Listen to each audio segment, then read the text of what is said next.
The House on 13 Friday Street. I always got the chills whenever I walked by the shabby house with the crooked shutters.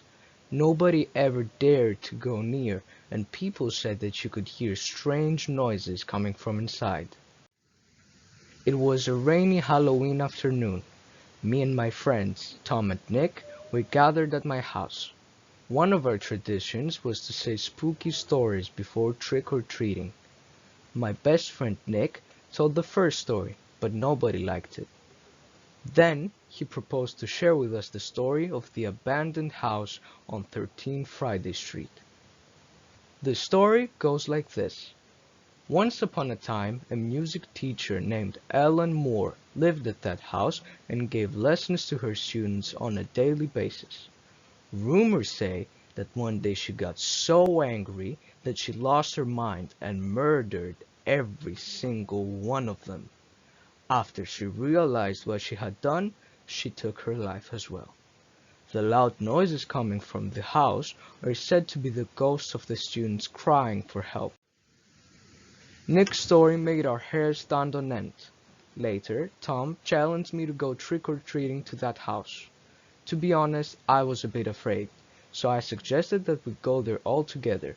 At first, they thought about it for a minute, but at the end they all agreed, and we put on our costumes. At 10 o'clock, we left my house. The first thing we did was to visit the spooky house at 13 Friday Street. Everyone was dressed up and looked extremely happy and excited.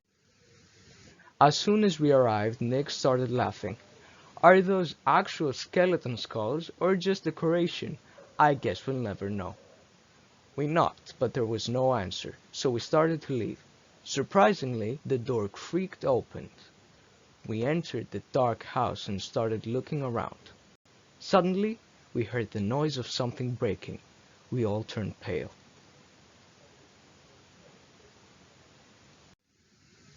The sound is coming from the kitchen, Tom shrieked. As we entered the kitchen, we saw red liquid spilled on the floor. I started yelling as the light turned on.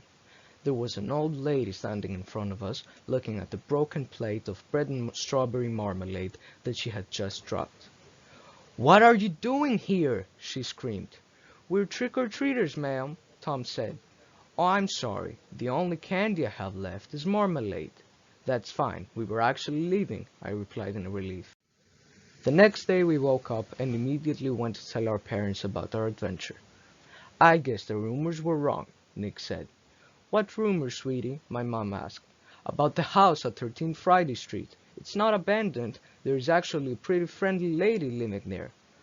"What are you talking about? No one has lived there for the past 15 years.